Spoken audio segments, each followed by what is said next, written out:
पश्चिम भारत के एक छोटे से राज्य में धर्मराज नामक एक बुद्धिमान और न्यायप्रिय राजा रहता था। उसकी प्रजा के मन में उसके लिए बहुत श्रद्धा और आदर थी। राजा धर्मराज बहुत लंबा, ऊंचा और रूपवान था। उसके सिर के बाल काले और घने थे, जिसे उनका खास नाई भोलू ही काटता था। भोलू यह काम कई वर्षों से कर रहा था और अपने शाही हजाम होने का उसे बहुत गर्व था। पर भोलू को एक बात का बहुत ध्यान रखना पड़ता था। जब भी वह राजा के बाल काटने जाता, उसे याद रखना पड़ता था कि वह राजा के साथ बिल्कुल अकेला हो। उस समय किसी का भी शाही कमरे में आना सख्त मना था। बात दरअसल यह थी कि भोलू राजा के बारे में एक राज जानता था।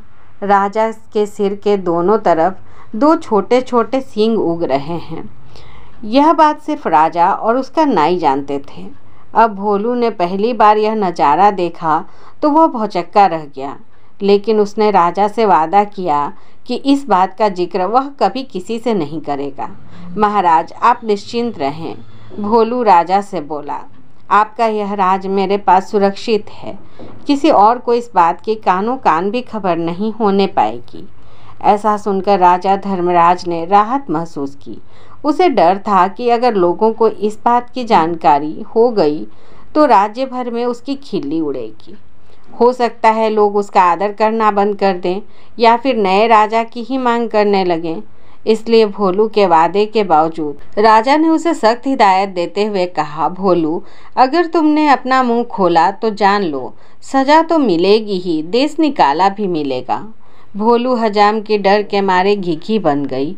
उसने कानों को हाथ लगाया और अपना मुंह बंद रखने की कसम खाई। कई वर्ष बीत गए। भोलू को अपना वादा याद रहा। उसकी स्वामी भक्ति से प्रसन्न राजा यदा कदा उसे अच्छे अच्छे उपहार भी देता रहता। पर समय बीतने के साथ साथ भोलू के सब्र का बांध भी टूटने लगा। उसके पेट में अब वह राज पचता नहीं था और वह चाहता था कि कोई तो ऐसा हो जिसे वह राजा के सींगों वाली बात बता सके, लेकिन राजा की चेतावनी उसे चुप रहने पर मजबूर करती थी। एक दिन भोलू राजा के बाल काटकर महल से लौट रहा था और रास्ते भर उसके सींगों के बारे में सोचता रहा। भोलू का घर एक छोटे से जंगल के उस पार था। ऊंचे ऊंचे पेड़ों और लटकती बेलों के बीच में धीरे धीरे चलता हुआ भोलू जब थक गया तो सुस्ताने के लिए एक घने पेड़ के नीचे बैठ गया। भोलू को रह रह कर सींग याद आ रहे थे। फिर एकाएक वह उठकर खड़ा हो गया। वाह, जवाब नहीं मेरे दिमाग का, भोलू बोला और उस पेड़ को देखने लगा जिसके तले वह बैठा था। भाई, इस पेड़ को तो बता सकता हूँ ना राजा के उन अजीब सींगों के बारे में। अब यह रहस्य मेरे पेट में नहीं पचता। पेड़ तो बोल सकता नहीं और इस तरह किसी और को यह बात पता चलने का डर भी नहीं है। पेड़ के पास यह भेद हमेशा भेद रहेगा और मैं भी इस बोझ से मुक्त रहूँगा। भोलू ने ऐसा निश्चय किया और जोर से बोला, हे पेड़, आज मैं तुम्हें एक भेद बताने वाला हूँ। हमारे राजा धर्मराज के सिर पर दो सींग हैं। हाँ हाँ, उसके दो सींग हैं। इतना कहकर हजाम बेतहासा हंसने लगा और हंसता ही गया। हा हा हा हा, हो। वह भयंकर भेद आखिर खुल ही गया। भोलू खुश था। उसका भार जो हल्का हो गया था। उसके बाद वह आराम से घर पहुंच गया। अगले दिन एक लकड़हारा उसी जंगल में गया और उसी पेड़ के पास जाकर रुक गया।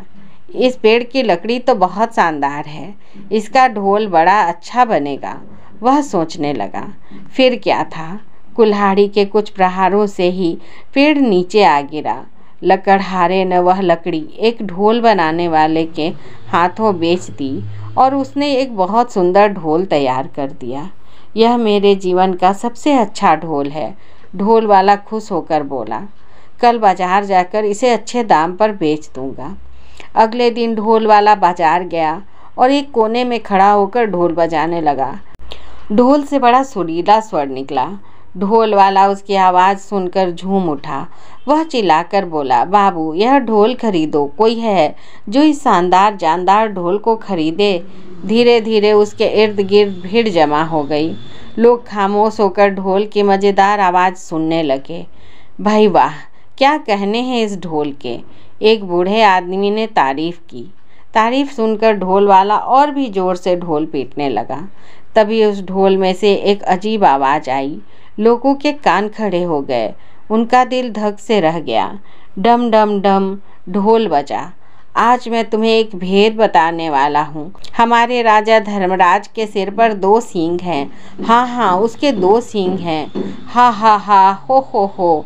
लोग वहाँ जड़वत खड़े हो गए। उन्हें अपने कानों पर विश्वास नहीं हो रहा था। ढोल वाला फिर ढोल पीटने लगा और फिर वही आवाज़ निकली। वह बहुत हैरान और शर्मिंदा हुआ। आखिर एक ढोल यह सब कैसे बोलने लगा। देखते देखते लोगों का तांता लग गया। और फिर कितना मजाक और कितने ताने। उफ, हमारे राजा के 2 सींग, हमारे राजा के 2 सींग। लोग तो जैसे गाना गाने लगे। अब राजा धर्मराज ने सुना तो दुखी भी हुआ और नाराज भी। गुस्से से उसका चेहरा तमतमा उठा और वह गरजते हुए बोला, उस ढोल वाले को पकड़कर यहाँ ले आओ। राजा के सैनिकों ने शीघ्र ही उसे पकड़ा और राजा के समक्ष प्रस्तुत किया। ढोल वाला डर के मारे कांप रहा था। बदमाश, तेरी इतनी हिम्मत कि तू मेरी खिल्ली उड़ाए, राजा फुफकारा। भयभीत ढोल वाले ने राजा के पैर पकड़ लिए। महाराज, वह गिड़गिड़ाया, मैंने तो एक लकड़हारे से कुछ लकड़ी खरीदी थी और उसी से यह ढोल बनाया है। मैं बिल्कुल नहीं जानता कि यह ढोल ऐसी बेहुदा बात कैसे बोल रहा है। मुझे क्षमा कर दीजिए महाराज। राजा ने लकड़हारे को बुलाया। जो लकड़ी तुमने ढोल वाले को बेची वह तुम्हें कहाँ से मिली?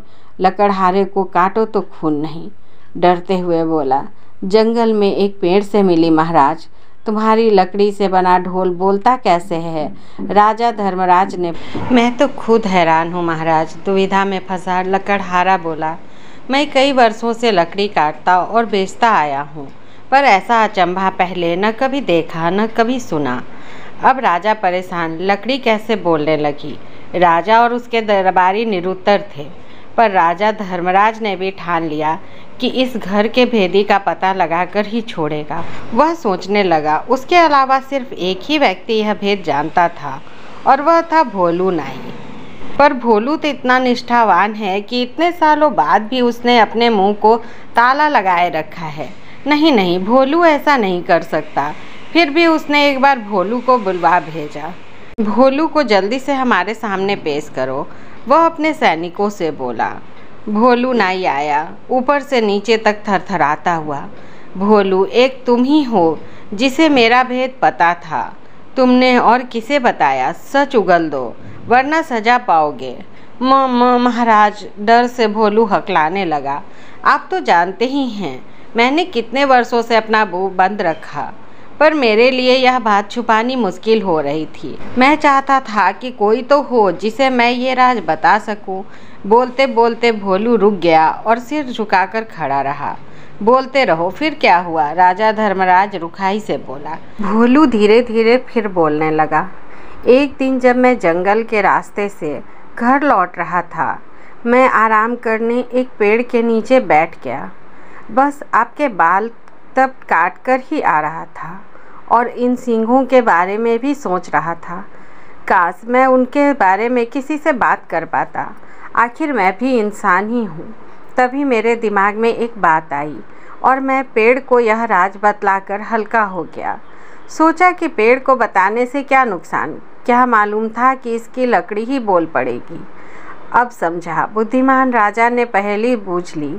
वह पेड़ जादुई था, सुन बोल सकता था, इसलिए उसकी लकड़ी से बने ढोल को जैसे ही पीटा गया वह बोलने लगा। और जो कुछ तुमने मेरे सींगों के बारे में कहा वही शब्द वह दोहराने लगा।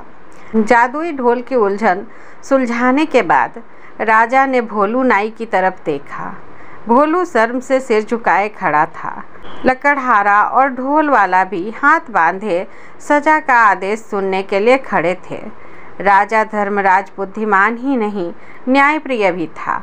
उसने तीनों को क्षमा कर दिया क्योंकि वह जानता था कि ढोल के जादुई होने में उनका कोई दोष नहीं था। वह मुड़ा और उनसे बोला, मैं तुम सबको माफ़ करता हूँ। तुम तीनों लोग जा सकते हो। तीनों को अपने को क्षमादान मिलने पर विश्वास नहीं हुआ। राजा को नमन करते हुए वे बोले, राजन, आप महान हैं। आपकी इस कृपा के लिए सत सत धन्यवाद।